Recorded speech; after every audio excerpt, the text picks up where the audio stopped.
Selamat sejahtera dan selamat datang ke channel Cikgu Tan. Hari ini Cikgu ingin sambung ke Geografi tingkatan 3 bab 1 jadual dan graf.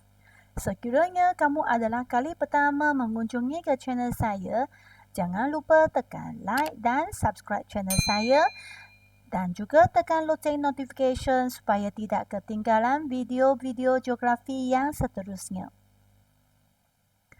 Objektif pembelajaran.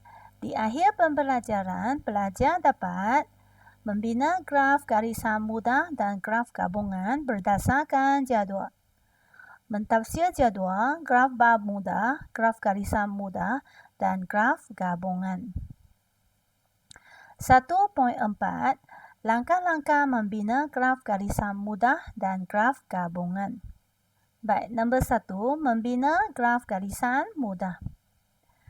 Baik, kita mesti membina graf garisan mudah ialah berdasarkan jadual yang kita dapat. Contoh ini adalah jadual kita, iaitu guna tenaga dalam sektor ekonomi di Malaysia dari tahun 2010 hingga 2014. Dan sini ada tahun dan ada bilangan orangnya. Dan ini adalah sumber maklumat ataupun data dalam jadual. Baik, langkah untuk membina graf garisan mudah. Langkah pertama, lukiskan paksi mendata dan paksi menegak di atas kertas graf. Jadi kita lukiskan paksi mendata dulu. Okey, kita jarakkannya ya. Jangan lukiskan paksi mendata dari garisan yang paling bawah sekali kertas graf kamu. Biasanya kita tinggikan sikit, okey? 1 cm atau 2 cm pun boleh. Berdasarkan skala graf yang kamu nak lukis nanti. Okey, jadi di sini cikgu jarakkan 1 cm. Lepas tu kita letakkan berbaris dan kita lukis. Baik, ini ialah paksi mendata. Baik, seterusnya kita lukis paksi menegak. Kita juga jarakkan sikit. Di sini cikgu juga jarak 1 cm. Lepas tu letakkan pembaris dan lukiskan. Okey. Jadi ini adalah paksi menegak. Baik, seterusnya paksi mendatar adalah mewakili tahun. Okey, jadi kita tulis tahun di belakang paksi mendatar. Baik, tetapi kita nak tentukan skala untuk tahun ini. Kita mesti lihat di sini berapakah tahun yang kita nak lukis. Oleh kerana sini ada berapa? 1, 2, 3, 4, 5 tahun sahaja. Okey, maka kita boleh gunakan 3 cm untuk tanda untuk setahun. Okey. Jadi pelajar sebenarnya kamu boleh kira lah sini ada berapa kotak ataupun petak dan bahagikan dengan tahunnya. Jadi kita boleh dapat skalanya. Baik, jadi cikgu tanda bermula dari paksi menegak. Okey, bermula dari paksi menegak. Lepas tu tulis 2010. Dan 3 cm lagi kita tanda lagi. Dan tuliskan tahun yang seterusnya 2011. Okey, jarak lagi 3 cm, tanda, tulis. Jarak lagi, tanda, tulis.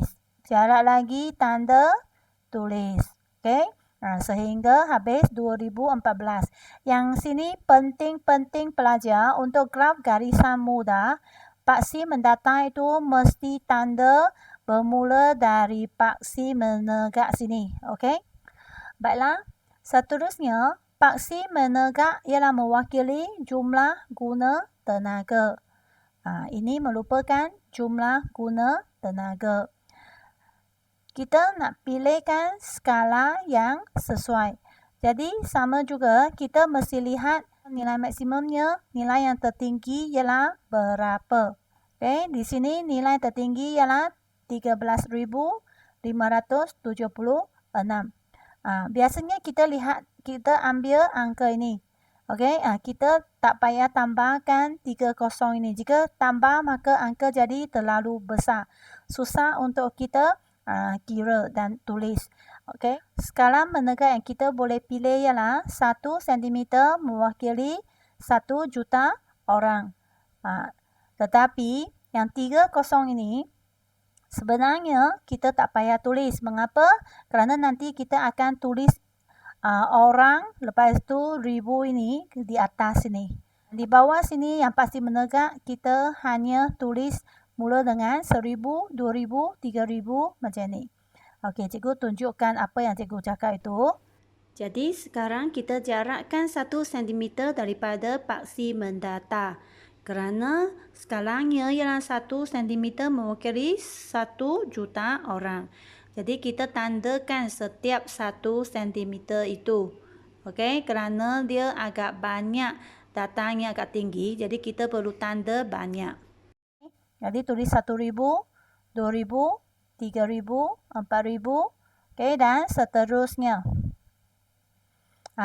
Mesti lebih daripada nilai maksimum ini.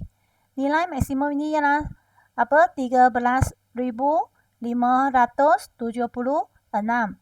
Tapi sini saya sudah tanda sampai 14,000. Jadi sudah melebihinya. Jadi barulah boleh kita lukis nanti. Dan di atas ini tulis orang dan 3 kosong yang mewakili ribu. Gitu 3 kosong di sini. Baiklah, seterusnya langkah kedua, tandakan titik di atas kertas graf untuk menunjukkan guna tenaga dalam sektor ekonomi di Malaysia dari tahun 2010 hingga 2014. Baik, ini adalah jadualnya. Jadi kita nak tandakan untuk setiap tahun. Tetapi sebelum itu, murid-murid kamu mesti pastikan setiap petak kecil ni mewakili berapa orang. Di sini ada 5 petak. Cikgu cuba besarkan. Baik, di sini jika kamu kira dia ada 5 petak. Jika 5 petak, maksudnya ialah 5 petak mewakili 1 juta orang. Maka jika 1 petak mewakili berapa? Mewakili 200,000 orang. Jika kita abaikan 3 kosong itu maksudnya 200 orang. Okey? Jadi kita sekarang mula lukis. Jika 11,900 orang, maka kita tanda di sini. Okey? Kerana dia kata 1 petak ialah 200 orang kan? Jadi maksudnya jika 11,000, kita naik 1 petak ialah 11,200. Naik lagi 1 ialah 11,400. Naik lagi yang ketiga 11,600. Baik, jika kita naik ke petak keempat ialah 11,800 orang. Dan sekarang kita ialah nak tunjuk 11,900 orang. Jadi kita ialah letakkan titik itu di tengah-tengah antara petak keempat dan petak ke-5. Okey, jadi kita tanda di sini 11,900 orang. Tandakan satu titik di sana. Baik, seterusnya ialah tahun 2011. Ialah 12,284. Jadi kita lukis tandakan di tahun 2011. Ini dia. Okey. Sama juga, cikgu terang lagi satu contoh. Jika kamu lihat di sini, jika di garisan sini yang 12,000, jika kita naik sikit ialah 12,200. Jika kita naik satu lagi sampai ke petak kedua itu, dia ialah 12,400. Tetapi sekarang apa angka yang kita nak tanda ialah 12,284. Jadi titik kita mesti lebih daripada satu petak, tetapi mesti kurang daripada petak yang kedua. Jadi kita mesti tandalah di antara ataupun di tengah petak kedua. Jangan melebihi petak ketiga. Okey, lepas tu untuk tahun 2012 kita tandakan 2013 dan 2014. Seterusnya, sambungkan semua titik yang ditandakan itu dengan satu garisan. Kita sambungkannya. Berikan tajuk yang sesuai pada graf. Tajuknya sama dengan tajuk jadual. Jadi tajuk jadual ialah ini. Jadi kita salinkan jadual tajuk ini ke graf kita. Baik. Akhir sekali kita tuliskan sumber pada graf. Sumbernya juga sumber yang sama dengan jadual kita. Jadi kita tuliskan di bawah graf kita. Okey. Jadi macam ni dikira siaplah graf kita. Satu graf yang lengkap. Baik, yang kedua, kita nak membina graf gabungan berdasarkan jadual. Baik, ini adalah jadualnya, jumlah hujan dan min suhu bulanan. Jika untuk graf gabungan, dia tentu ada dua komponen yang berkaitan. Jadi di sini ialah min suhu dan juga hujan. Dan ini adalah sumbernya. Baik, langkah untuk membina graf gabungan. Langkah pertama, lukiskan paksi mendatar di atas kertas graf. Jadi kita jarakkan sikit, letakkan pembaris. Lepas tu kita lukiskannya. Dan paksi mendatar adalah mewakili bulan Januari hingga Disember. Dan seterusnya kita boleh labelkannya. Okey, labelkan paksi mendatar iaitu setiap bulan dari Januari hingga ke Disember. Dan di belakangnya kita tulis bulan. Okey. Seterusnya kita lukiskan paksi menegak di atas kertas graf. Paksi menegak yang di sebelah kiri adalah mewakili jumlah hujan bulanan. Okey, kita cuba lihat di sini. Kita jarakkan sikit, letakkan pembaris, kita lukiskan. Okey, paksi menegak. Dan paksi menegak yang di sebelah kanan adalah mewakili suhu bulanan. Jadi kita juga letakkan pembaris di belakang Disember. Okey, dan kita lukiskan juga satu paksi menegak di sana. Langkah kedua, kena pasti nilai maksimum dan nilai minimum bagi hujan dan suhu. Contohnya untuk min suhu, nilai maksimumnya ialah 27.7. Maka nilai minimumnya adalah 26.5. Manakala untuk hujan, nilai maksimumnya ialah 286. Nilai minimumnya ialah 129. Baik, seterusnya kita perlu pilih skala yang bersesuaian bagi kedua-dua jenis maklumat. Seterusnya, tandakan skala untuk taburan hujan, iaitu taburan hujan ini. Untuk taburan hujan, kita ialah tanda pada paksi menegak yang di sebelah kiri sini. Okey. Kita boleh guna 1 cm mewakili 25 mm. Maksudnya, mungkin kamu boleh contohnya nilai maksimumnya 286. Kamu boleh jadikan dia 300. Dan kira di sini kamu terdapat berapa petak dan bahagikannya. Oleh kerana kita sekarang ada dua komponen, jadi kita tak boleh kira sampai atas sekali. Mengapa? Kerana nanti atas ini ialah kita nak lukis untuk min suhu. Okey. Jadi di sini saya barulah pilih 1 cm mewakili 25 mm. Jadi saya jarakkan sikit, jarakkan 1 cm. Okey, dan saya tanda. Okey, dan kita tandakan. Kita kiralah, kita perlu tanda berapa petak. Okey, atau berapa 1 cm di sini. Okey, sampai melebihi 286.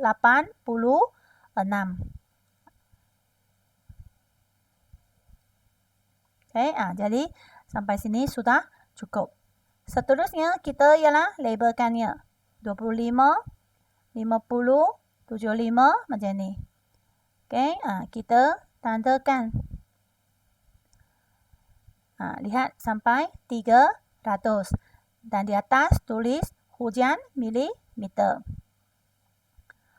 Baik, Seterusnya, kita tandakan skala untuk min suhu pada paksi menegak di sebelah kanan. Kita nak tandakan yang ini. Baik, sekarang kita lihat nilai maksimumnya 27.7 dan minimumnya 26.5.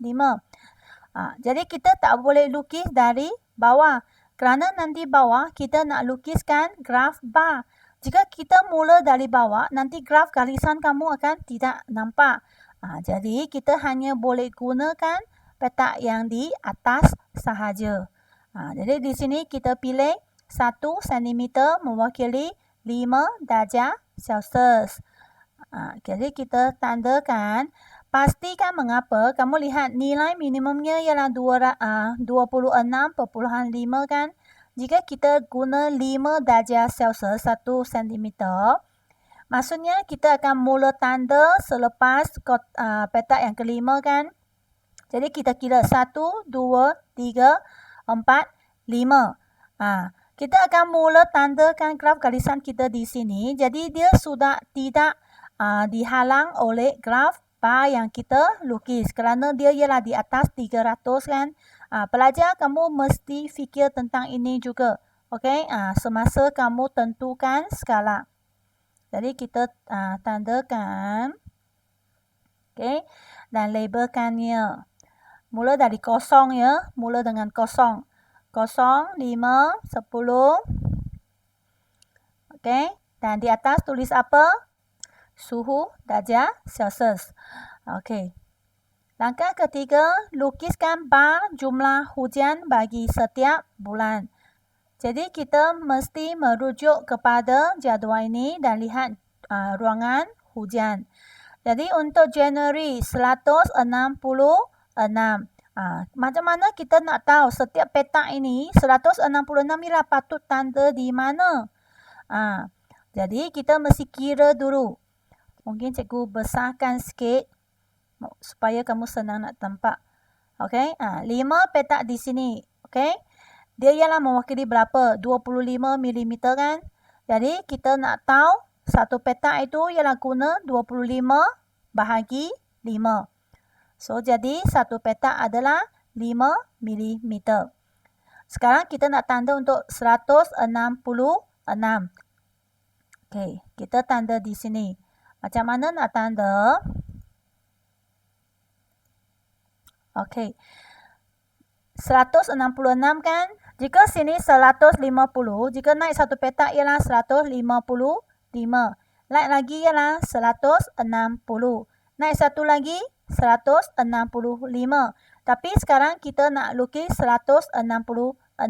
Jadi kita ialah mesti tinggi sikit daripada petak yang ketiga dan lukiskan graf barnya.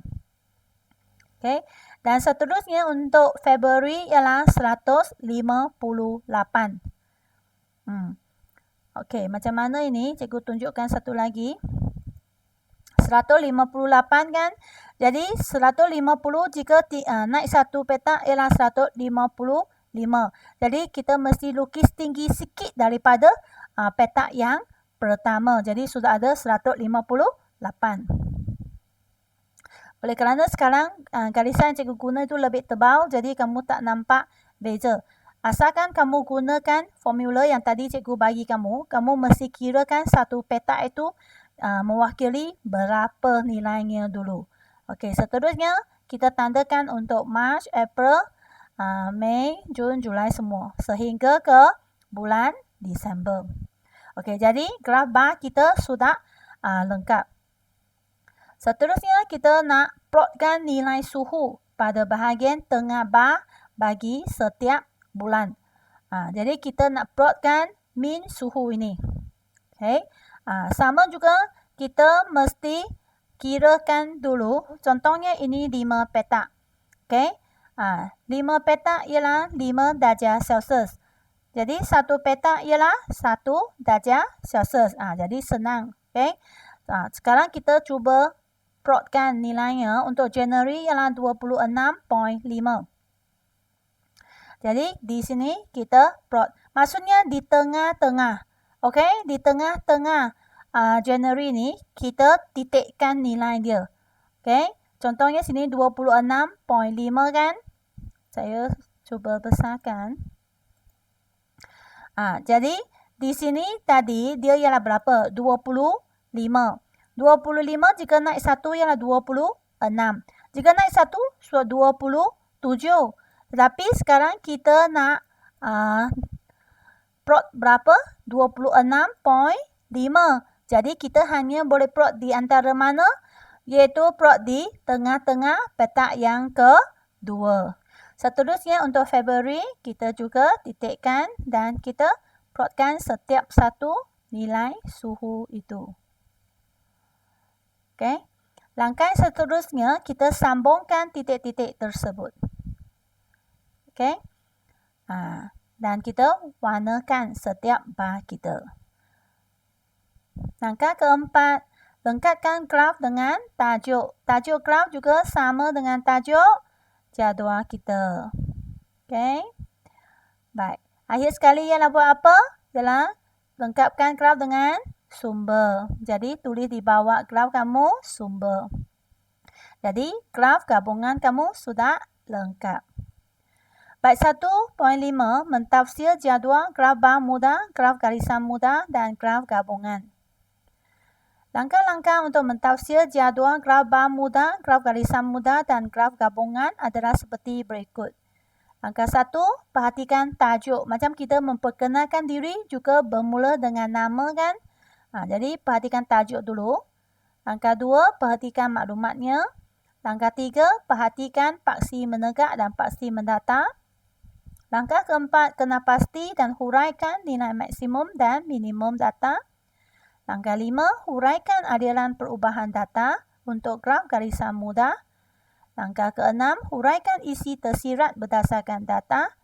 Langkah ke-7, buat rumusan secara keseluruhan. Nanti cikgu akan tunjukkan contohnya. Baik, contoh mentafsir jadual. Baik, di tepinya melupakan contoh jadual kamu. Yang perlu kamu tafsir. Ini contoh jadual.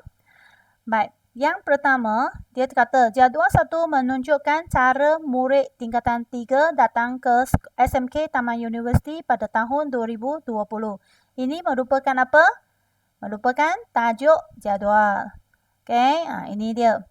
Iaitu dengan menaiki bas, membonceng motosikal, menaiki kereta, berbasikal dan berjalan kaki. Di mana kita boleh dapatkan ini? Iaitu maklumat jadual. Ini dia. Okay. First, cakap tajuk. Lepas tu, maklumat. Baik, perenggan kedua. Cara datang ke sekolah yang melibatkan paling ramai murid. Ini ialah apa? Nilai maksimum. Adalah dengan menaiki bas. Iaitu seramai 5 orang.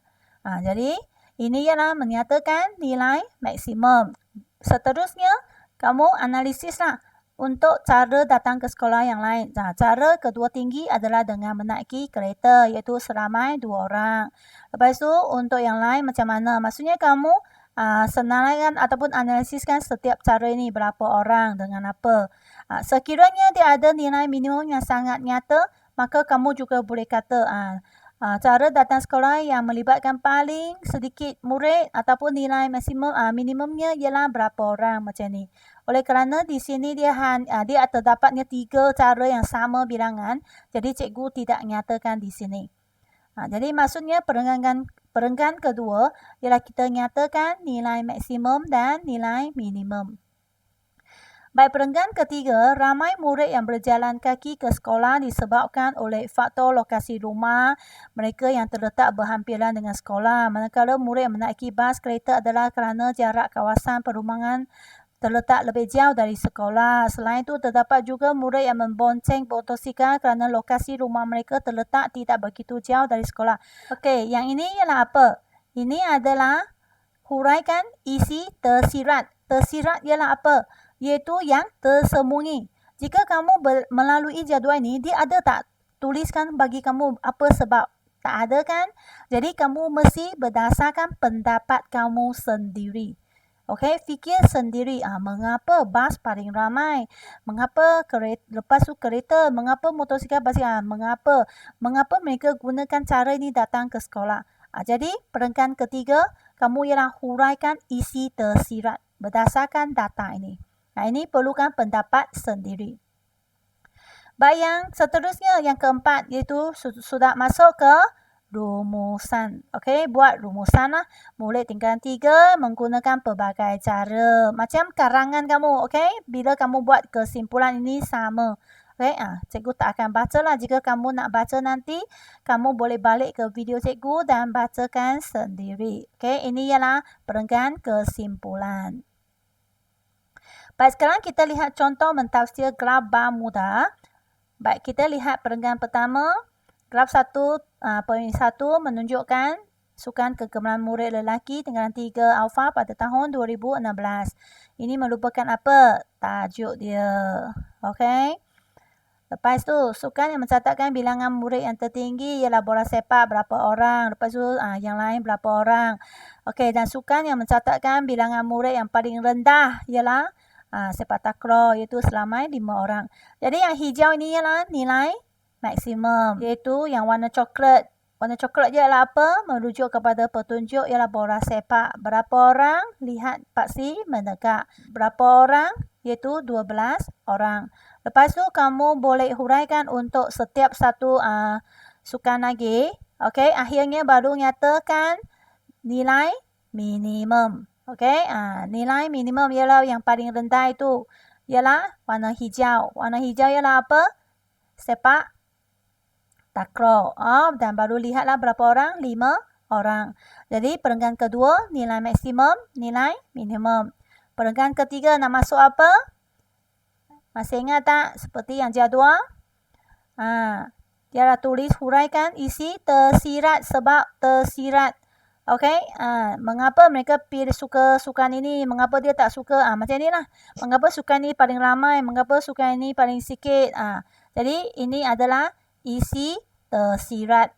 Isi tersembunyi. Yang tidak tunjukkan di graf. Tapi kamu sendiri tafsirkan. Okey, yang akhir ialah kesimpulan. Okey. Okey. Contoh mentafsir graf garisan mudah. Sama juga. Perenggan pertama menunjukkan tajuk. Okey. Perenggan kedua ialah tunjukkan nilai maksimum. Dan juga nilai minimum. Perenggan ketiga ialah huraikan isi tersirat. Dan perenggan yang keempat ialah membuat rumusan. Okey, contoh mentafsir graf gabungan.